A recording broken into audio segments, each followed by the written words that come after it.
Hey everybody, this is Andrea Jenson from the Cash Flow CFO, and you're listening to the Cash Flow CFO Podcast, the show that explores the financial side of running a business for people who want to maximize profitability and scale with confidence. If you want to make smart financial decisions based on data and put more of your hard-earned profits into your pocket, this is the podcast for you. This episode of the Cash Flow CFO podcast is brought to you by the Cash Flow CFO. Did you know that on average, business owners have up to 84% of their personal net worth tied up in their business? Our virtual CPAs and CFOs, as well as accounting and bookkeeping experts, empower business owners just like you to make big leaps that help them maximize profitability and scale with confidence. Visit thecashflowcfo.com for more information, and thank you for listening. Everyone, it's Andrea, and our guest for today is Shay Wheat. Shay is a certified event producer and the owner and CEO of Grace and Ease Productions. Shay's been in the high-ticket offer event industry for over a decade, serving 20 to 4,000 attendees, generating 6 to 7 figure paydays for her private clients in just 2 or 3 day events. She does this in both the virtual and in-person space, and she serves local, national, and international clients and audiences. Shay's taken her years of experience and now consults clients on event management, logistics, masterminds, and my favorite, high-ticket offers. Shay resides with her fiance and fur babies, love that, outside of San Francisco. Welcome to the show, Shay.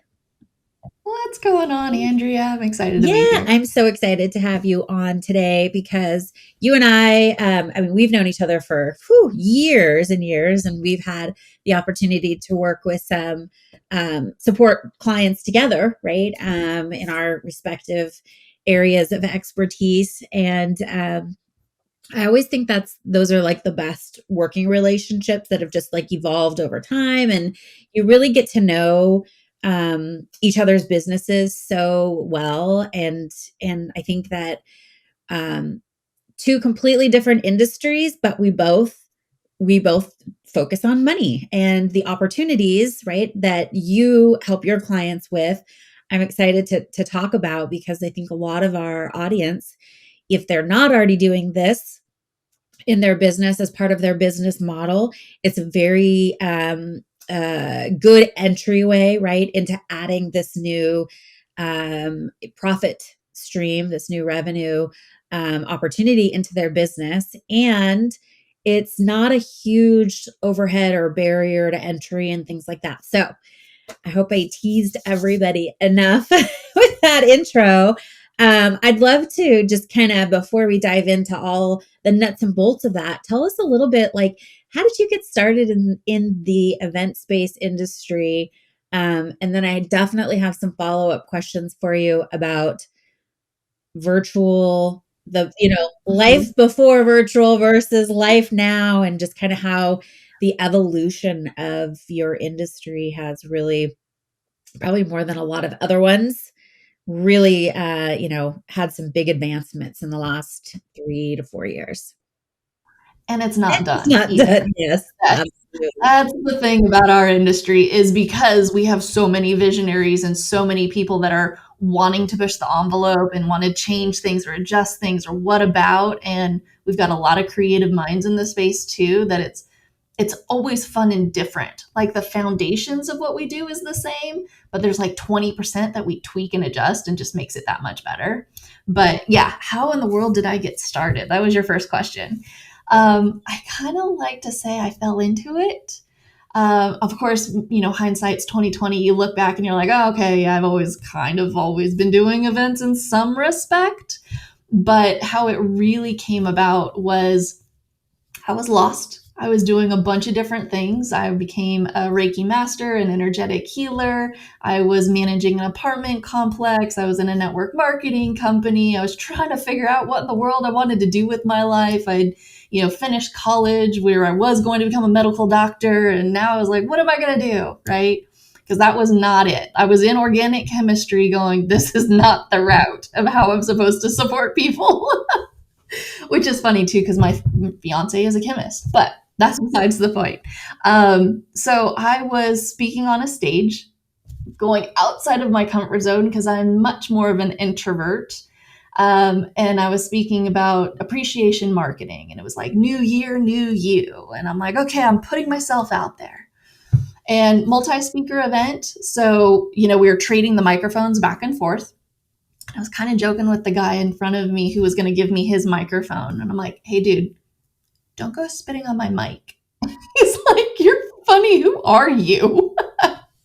Come to find out, he was the head of education for Dr. Oz's nonprofit. And I'm like, oh my God, that's amazing. I was just at Maria Shriver's women's conference when she was the first lady of California, and they had 14,000 tickets sell out in 14 minutes, Wow. right? So I couldn't Pause get a there. ticket. For just a second. 14,000 tickets in 14 minutes. That's got to be Yes, some kind of record. I think so. I think so. And I was like, oh, I want to go to this. And I'm like, oh, I can't go to it. How else am I going to get there? So I volunteered. And that's where I ended up meeting Dr. Oz's sister, Saval. Okay. Because I was in the speaker tent and they didn't need me. And so I just saw this woman with like this boot of a cast on her foot. And I'm like, do you need help? And she's like, that would be amazing. Yeah, come to find out, it was Dr. Oz's sister. And she's like, you should hang out with us. They don't need you right now. Come sit at our table. And I'm like, okay, sure. And she's like, yeah, this is Donna Karen, DKNY. And I'm like, oh, hi. Oh, okay. Nice to meet you all. Right. Anyways, right time for sure. And just yeah, being genuine, right? You had that genuine service. yes, service. Yeah. So I love that, right? So Yeah. So he was like, wait, hold on.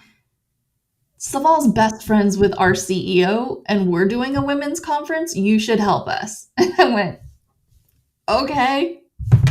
Another like opportunity that just kind of right place, right time, all in divine timing. And so that was my first gig as an associate producer. I was in charge of over 100 volunteers and over 70 speakers. wow. Get it, Yeah. girl. Right out the gate, huh? One of those things where you're like, I don't even know what I'm supposed to charge for this. I don't know what the job description is. I'm just going to go, this is what I know what to do and how I can support you. And they go, great.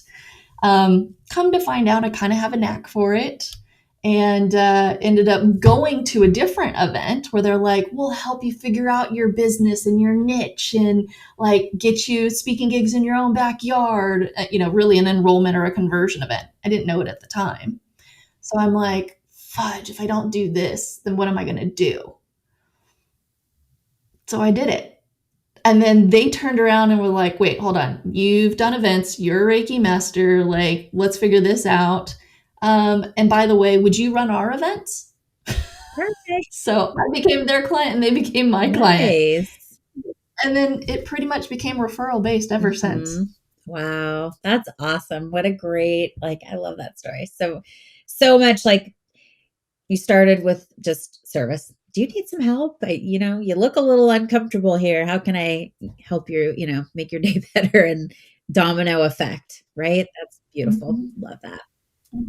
And network and referrals and connection and, being of service and business in general, right? Yeah. It definitely is about who it is that you know and how can you help serve the world? Absolutely. Absolutely. I think, that's something that's really worth pointing out, because a lot of times we're just like, focus, head down, do the thing. But it's like those times where you pause and you pick your head up and you look around and you just kind of go, what else can I do? Who else can I help? That are some of the biggest impacts, in your business, and just have such a great, unintended payoff, if you will. So I think that's awesome. That's the way we run our business too. It's like, how else can we help? What can we do better? And how can we just make people's lives better, and that they want to be around us? They want, we get so many testimonials. I love it. And they say, I will not do business again without this company working with us. And it's like, well, I mean, on the financial side, it's shocking to me. How many people don't actually look at the numbers? Yes. That is true. Yes. right? And it's kind of like stick your head in the sand and I don't want to look at it. And, then I come in and I'm like, okay, have we thought about a budget? Have we started to look at, wait, what is this actually going to cost you? And then what are we going to do on the back end? Or how are we paying for it in the front end? And are we doing both? And they're just like, oh my gosh, my head hurts. And so I think you do need that support of looking at the numbers. And then somebody like yourself who's really good at going, okay, these are the numbers, and this is how we actually decrease these numbers because you don't actually need all of this stuff. Have you thought about this piece of it, right? So it's that outside perspective to come in. I was just talking to somebody this morning where they're like, we hadn't even thought about adding that as something we should do to our event.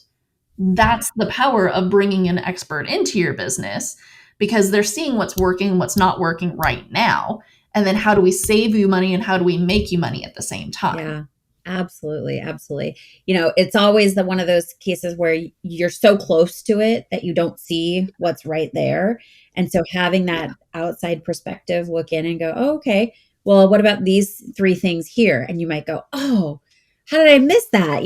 Kind of thing. But it's just that, and it's all for all of us as business owners. I think we just get so and sometimes we get so in the delivery of what it is, right? That we're missing some opportunities for different revenue streams, upsells, cross sells, things that, we say this to our clients all the time. You're investing in customer acquisition. How else can you serve them? How else can you use this lead? You've already paid to get this lead. So what else are you going to do to maximize that ROI in a way that helps serve them and gets them further along, to where they need to go and want to go. And yes, so you've spent good money for that lead. Absolutely. Right?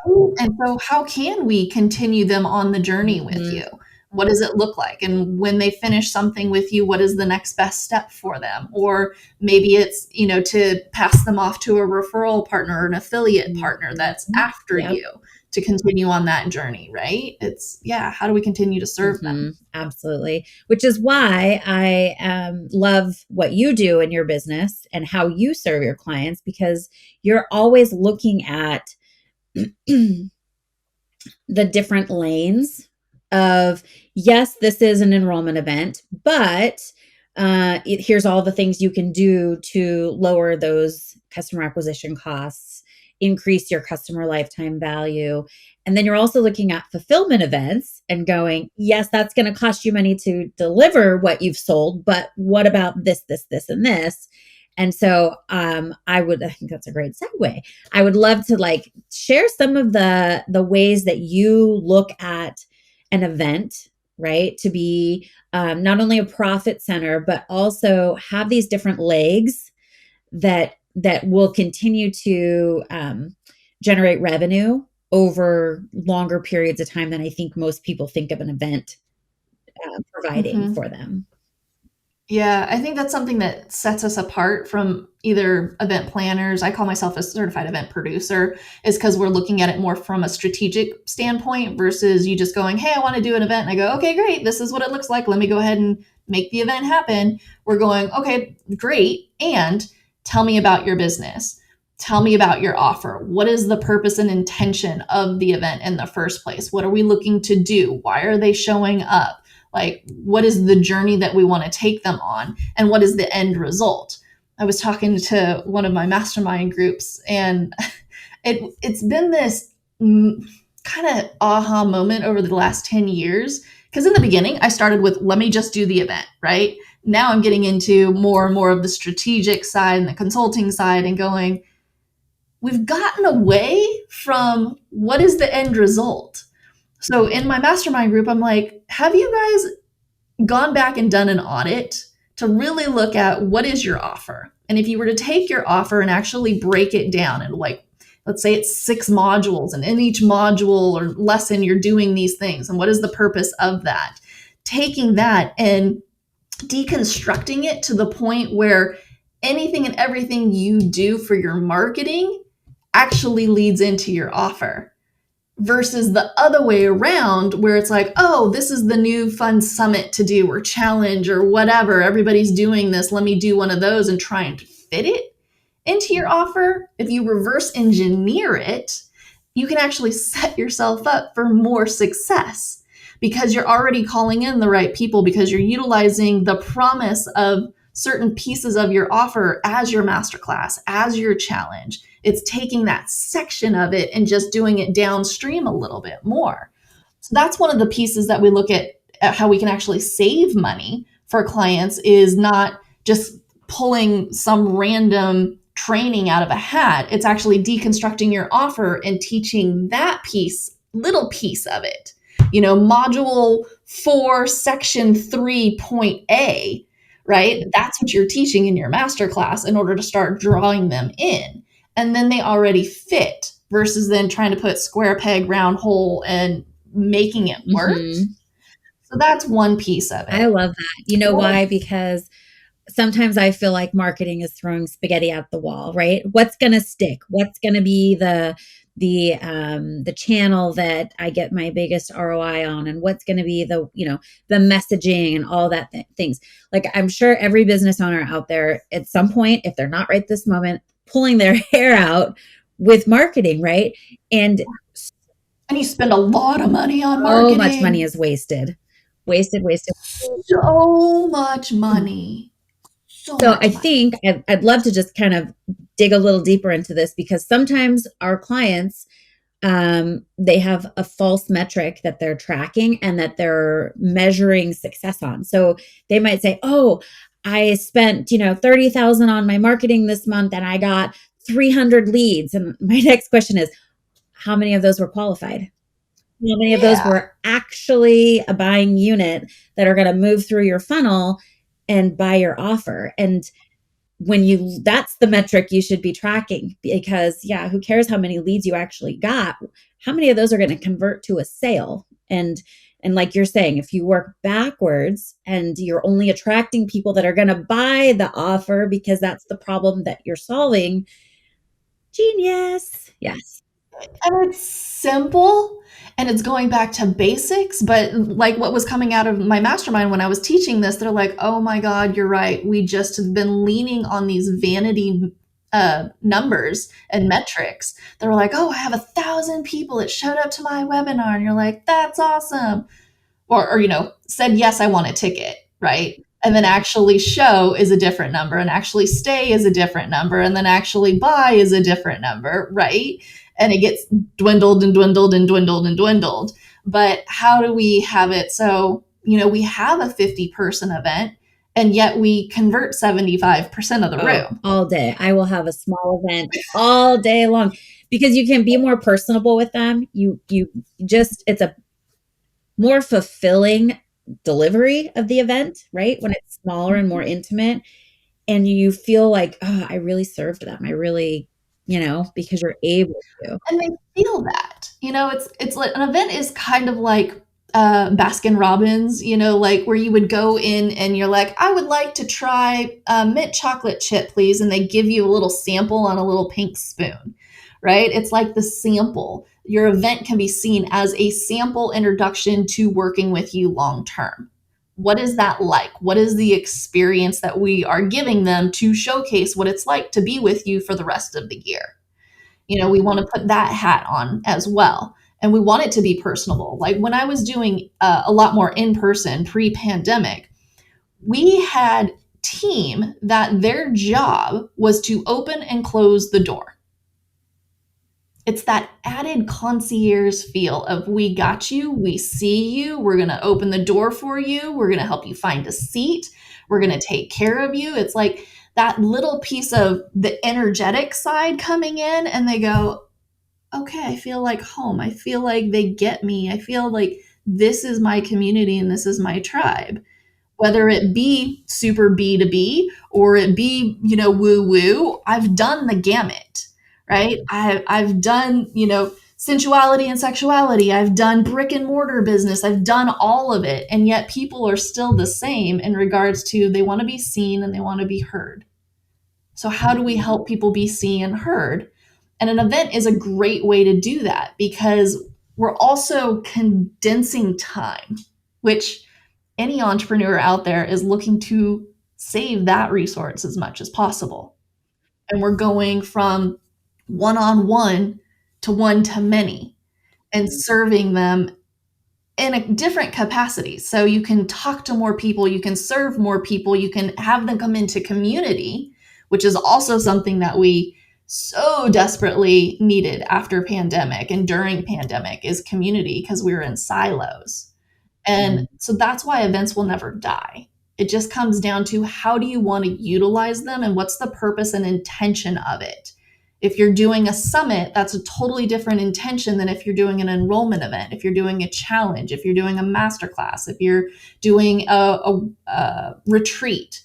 What is the purpose and intention of it? And what are we doing with that to serve them going forward? Start scaling with confidence today. The Cash Flow CFO is a full-service accounting and fractional CFO firm. So it goes without saying that our financial experts are phenomenal at number crunching. But more than that, they are expert communicators who will connect all those complicated financial dots in a way that just makes sense. We don't wait in the wings and check in every so often either. With our boutique approach, we position ourselves front and center, watching over every dollar that comes in and out of your business as if it was our own.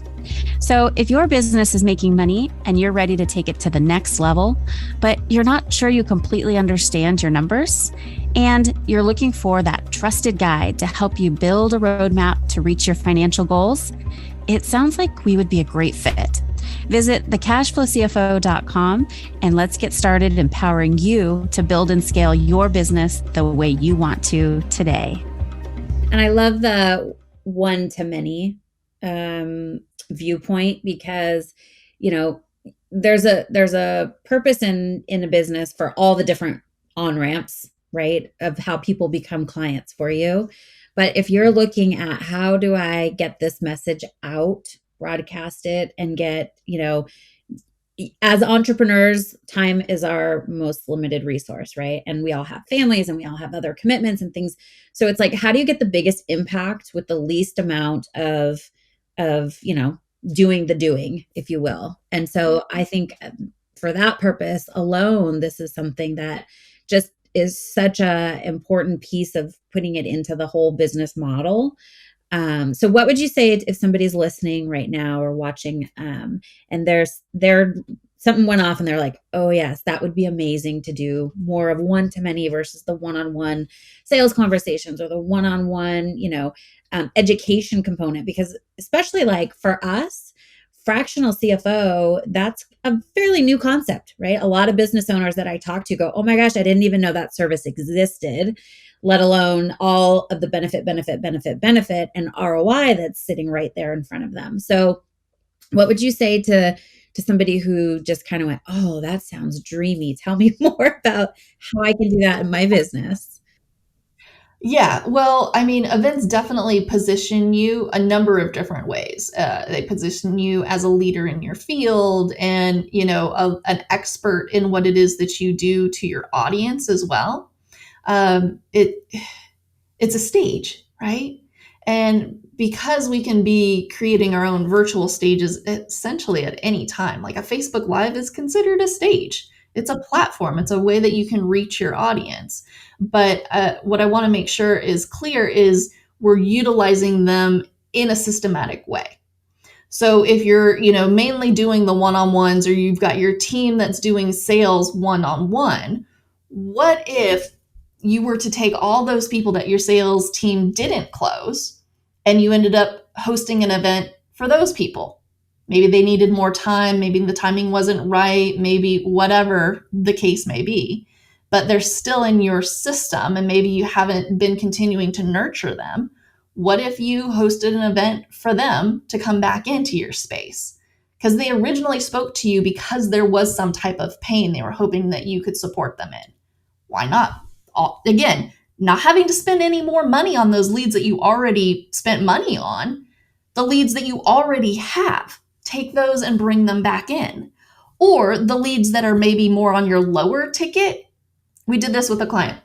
She had a $5,000 offer. And she was wanting to, host an event. And I was looking at her business and I'm like, what is your high ticket offer? And she's like, I don't have one. We've always just done $2,000, $3,000, and $5,000 programs. And it's like, well, what is the next best step for them? What are they needing? Or like, can we package this? And so we crafted a high ticket offer for her, invited her current clients and her past clients, and within 3 days generated $1.2 million. And then continued the follow-up because we didn't have enough team to support everybody was there, and they were still raising their hand and they still had questions and they wanted to talk to somebody. Ended up generating an additional $1 million in the post-event follow-up process from the current clients she already had. Amazing. It just goes to show, I don't think enough business owners look at your customer lifetime value. And I don't think that they're looking at all the different ways that they can, just like you said, right? You've already paid to acquire this lead or this customer. How else can you serve them, or how else can you bring them back in? Because there's also the different buying, and I think buying behaviors has a piece of this too, right? Some people, fact finders, right? They need to go get all the details. They're going to read your sales page 20 times and then ask you 20 more questions that you didn't even think of to put on your sales page. Those people are going to buy differently than somebody who's an emotional, all the things. So yes, I think that's amazing results, first of all. So congrats to you for showing that business owner, like, this is all the additional revenue that you could be generating, but also all the additional people that need that.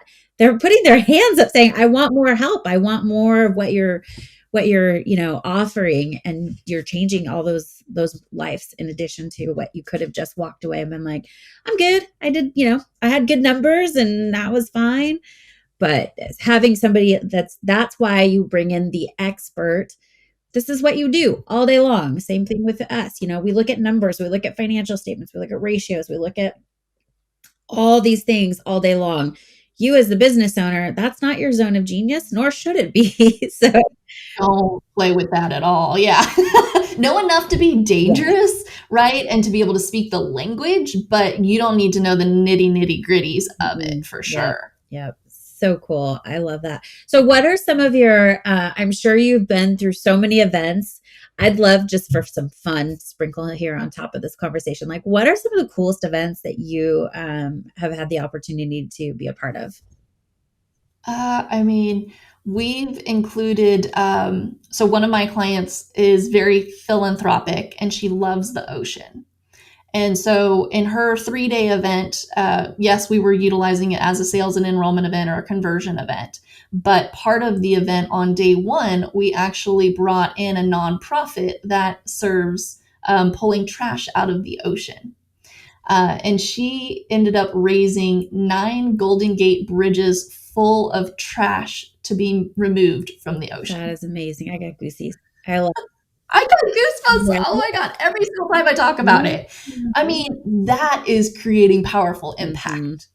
And it's something that's tied to her, and it's something that she loves, and it's something outside of work and yet still tied to work, right? And what she wants to do in the world. We've had clients that really love to travel and wanted to, host events in amazing retreat locations.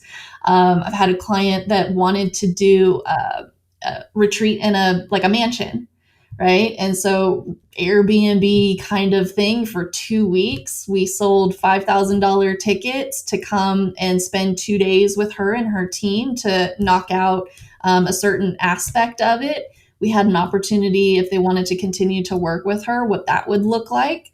She had 2 groupings of 20 or 10 people each, so 20 people over 2 weeks, had a couple of days in between, and on the back end to just enjoy the mansion in San Diego, and created a 7-figure 2 weeks, right?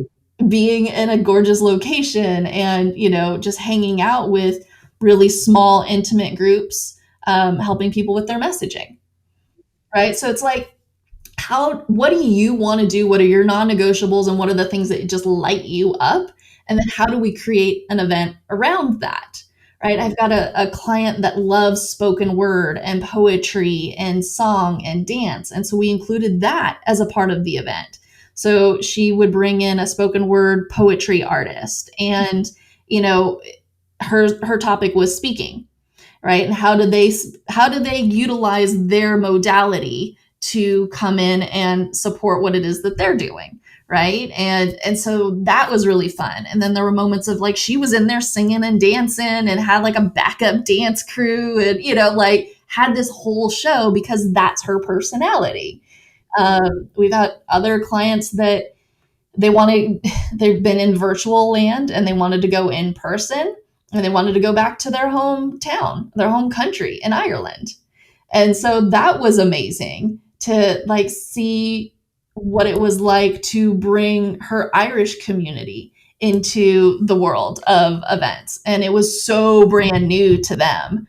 They've never experienced events like we put on. They're just like, I just thought I was coming here to network. And they're like, I've gotten so much more out of it. Yeah. Over deliver. I love it. Yeah. That's so cool. I love so much of what you shared, because sometimes we feel like we have to silo us as business owners, and that example that you shared about the bringing in that nonprofit as part of her enrollment event, right? Not only is that bringing in like-minded individuals, but you're creating that bond because they helped that result, and they get to share in that, like the pride and it's just such a great way to bond with your community and your ideal clients, and yeah, I'm sure those are going to be like the most loyal customers for her for life, because they have that shared experience. So I think Exactly. And she's got an ascension model for them to continue to work with her too. And the thing is, like, even with the example of the client that made $1 million to and $1 million after, like, she was not the one delivering all of this. She didn't want to be. So when we crafted the high ticket offer, her non-negotiable was like, she didn't want to be a part of the fulfillment side of all of it. She would come in and do like the bigger trainings, but the day to day, she didn't want to be a part of. So we utilized her current team and, move things around to make it so it was still in alignment with what she wanted to do. Because she wanted to be able to travel between her two homes and be able to hang out with her husband and go on trips and, do all the things she wanted to do, and then come in and support when she needed to. Yeah, no, absolutely. Absolutely. I think it's brilliant. I love it. So exciting. I'm always like, it always lights me up when we're talking about additional revenue streams, because, there's just low-hanging fruit. And sometimes it's looking at what are other industries doing to generate revenue streams that I could try on in my industry. It might be totally different, but that's kind of the beauty of having somebody like you that, like you said, you run the gamut of industries that you've supported. And so you're able to like cross-pollinate ideas and bring in like, hey, well, what about this? And just get the ideas flowing, because a lot of times as business owners, when somebody presents a new idea, it just gets your juices flowing, your creativity kind of turns on, and then you're like, yeah, and then I could do, well, what about this, and then this and this, and it's just one of these that always just turns out so good. And so those are, for me, I feel like some of my best ideas are from people outside, completely outside of my industry, and I'm hearing what they're doing, and I'm like, I could try that on. That might work over here. I might have to shift a few things, but I see opportunity. I love that piece. Mm-hmm. I absolutely love looking at even, how, if you think about like virtual, okay? Virtual, you're not necessarily competing with other virtual events. You're competing with Netflix. Interesting. Okay. Right? Because how do you keep the engagement? How do you keep people with you? Because we will do events that are 8 hours a day over 3 days. And how do you have a stay rate of, 90+%? It's that engagement piece that's really super important. And how does Netflix keep you engaged, right? How do they draw you in? What is the story? How are they being pulled into the story versus you just talking at them and delivering content? How do you envelop them into what it is that you're doing in the experience as a whole? That's what I'm looking at that I think is really, really fascinating. Yeah. There's that psychology piece of it. And it's also, they're going to get a better result by being engaged in different ways than what they're used to, like different ways of learning, different ways of consuming the content, and then taking action on it. It's just, yeah, I think that that's so smart. And so that's interesting. I mean, everything points back to people's attention spans. And here you are looking at it from like, yeah, that's the reality, because that stay rate is greatly going to affect your conversion rates and your, the results and that your audience is going to actually achieve. And so super interesting. Mm-hmm. Yeah. And then how are you, especially in virtual, you've got to think they're sitting at their desk for 8 hours, right? They're kind of siloed in their little square. So how do we create an in-person experience in a virtual space? And that's where the breakout sessions come into play. That's where we've even done this thing called hallways, where we'll build an event dashboard, and before the event starts, we'll have just Zoom rooms open where people can just go and network, like you would do in the hallway before the doors open for the event in person, right? Like, what is your audience wanting and needing and requesting, and how do we keep them with us? What's the extra value add that we can deliver that will then support them in staying with us, so we can give them the information that they're showing up for in the first place and sticking with us? And then, there is a gap from where they are to where they want to be, and then our program fills that gap. And how do we support them in that arc? And so really crafting the event, run a show, or the agenda to support moving people on that journey and giving them an experience as if they were in the movie themselves. Mm-hmm. Yeah, that's super cool. I love that. And like all my little finance brain is like lighting up, because everything that you're saying, right? It's just an opportunity. Like we talk about churn rate a lot with our clients, right? Yes, you've done all the hard work to get this person in the door. They've said yes to your offer. You're delivering it. How do you keep them? Because the longer you keep and serve that client, your lifetime value goes up, your acquisition cost, like all of those things, you're getting the greatest ROI. And it's more enjoyable as a business owner to continue serving the right client than it is to just be, that revolving door. Bring them in, bring them in, bring them in. That's exhausting. So exhausting. That is so exhausting. I mean, and this is where, your fulfillment events can come into play. So how can we bring everybody back together, whether it's a virtual fulfillment event or it's an in-person fulfillment event? How can we bring your audience back together to re-engage them like they were engaged in the enrollment event?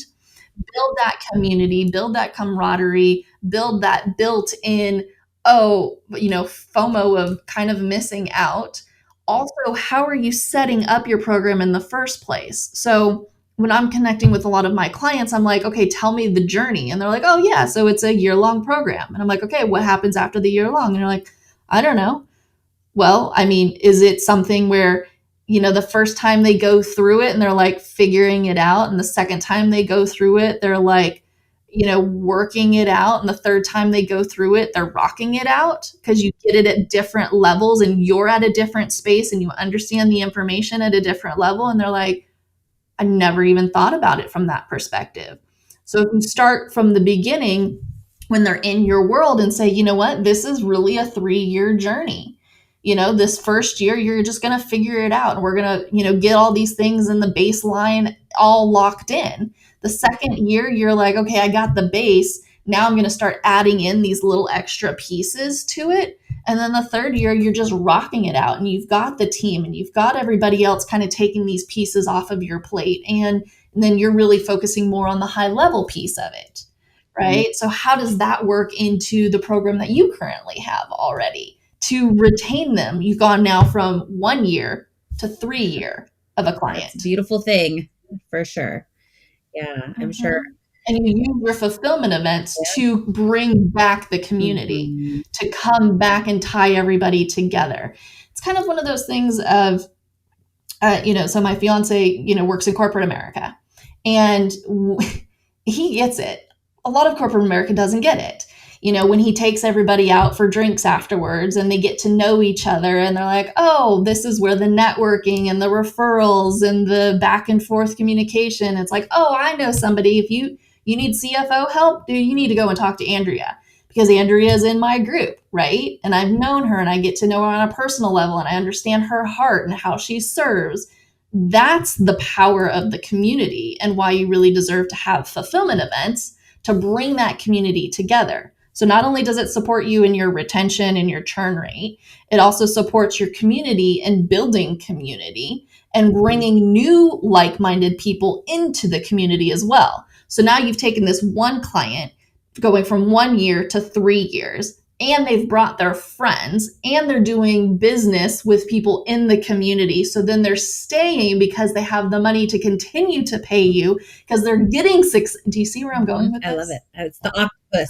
You got all the different arms of ways that one yes has now delivered benefit. And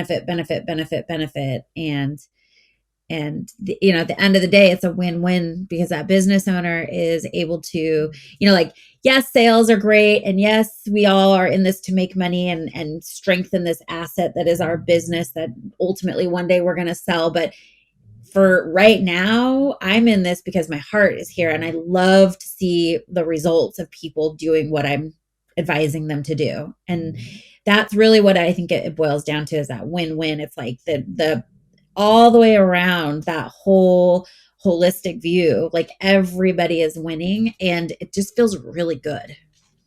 Yeah. Well, and you touched on the exit piece, right? Which you guys are so brilliant at looking at and actually setting up your company to exit. Hello.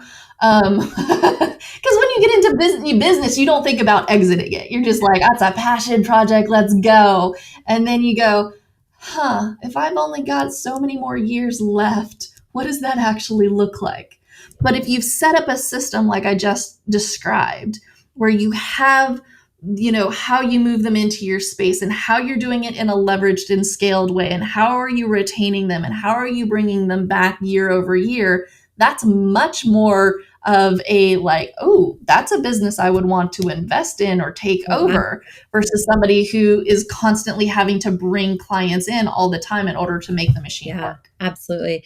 When we talk about setting, increasing the value of your asset, your business, having multiple revenue streams, having, reoccurring revenue, and also you're taking the risk out of, if somebody else acquires this business, you've already got the rinse and repeat model.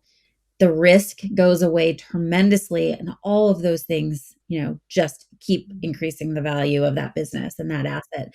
So God forbid you get sick as a business owner and you have to step away, or you have a spouse that needs more attention, or a child, or whatever it may be. It may be a parent, right? We're all getting to that age.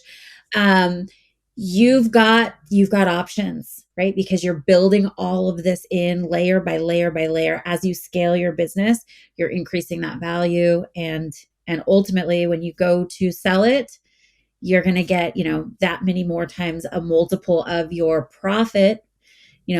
Imagine if you sold your business today and had none of this baked into it, you're going to get, 2 years worth of your profit. But you bake all of these things in, you bring in somebody like Shay and her brain on your business and your revenue opportunities, you're going to get 7 to 10 times years of profit from selling that same business. It's just layering in and being more strategic with it. So, so valuable. This has been so good, Shay. I could talk to you all day long about this stuff, which is why we always get together and mastermind, because it's so cool to just, your perspective is just so unique, and I think that there's so much value in looking at things and kind of flipping it upside down and poking holes and, well, what about this? And what about this? And you're so great about that. So, could you please let everybody know if they are listening to this or watching this and going, oh my gosh, this makes a lot of sense. And I think I need to start looking at things more strategically in my business. And maybe they want to bring on events as, enrollment or part of fulfillment or whatever that may be. Where can they learn more about you, what you do, and get in touch with you? Absolutely. So if you're somebody that's like, I've got an event coming up and I need your eyeballs on it ASAP, the best way to do that is head on over to eventsarepowerful.com and schedule some time for us to take a look at what's going on with your event right now. If you're somebody that's like, I'm interested, I want a little bit more information, where am I at right now? Then something more along the lines of my high profit event playbook is something that I would suggest you take a look at, and that's highprofitevents.com. This is something that I've put together where, in over a decade of producing these high profit events for my clients in all different kind of industries. We've just learned that there's really 4 power plays to maximize your event-based marketing and your sales strategy. So the first place that you start is really, how do you increase your audience? And so that is a free gift that I offer at highprofitevents.com. And then I'm on all the socials, either under Shay Wheat or Grace and Ease Productions, where we, show behind the scenes of what's happening with events, or what's new and exciting, how we're utilizing AI, which is really exciting as well. So just kind of tidbits there. I love it. So much good stuff. Go get that freebie and start your wheels spinning, and then book some time with Shay. Because your business, I tell, when I'm in a conversation with a client about working together, I say, you will never run your business the same way forever after working with us. And I think that I can say the same about working with you and your company as well. It's like, once you learn these things, you'll just be like, I'm never not doing this. Just makes so much sense, and life's just so much easier. So thank you so much. And we'll have all those links in the show notes too, so you guys can go and click on those and not try to remember all the URLs and things like that. But Shay, thank you so much for your time today and for sharing your wisdom with all of our audience. And I know that everybody's like, oh yeah, this sounds sexy. I'm going to get me some more info on doing these different events and just ways that, they can be maximizing that spend to bring in new customers or new leads into the business. And so thank you. You're welcome. And you all deserve to, you spend really good money on your marketing. So let's actually, find ways that we can scale, grow, leverage, and capitalize upon the money you've already spent. Yep. Utilize events to do that. 100%. I agree. Your CFO approves. Check. Thanks, Shay. Thank you for listening. Don't forget to like and review, and we'll catch you on the next episode. If you're looking for more content or resources in the meantime, check out our website for information, blogs, and our I've Got a Spreadsheet for That series. That's thecashflowcfo.com. Again, thecashflowcfo.com. We can't wait to hear from you.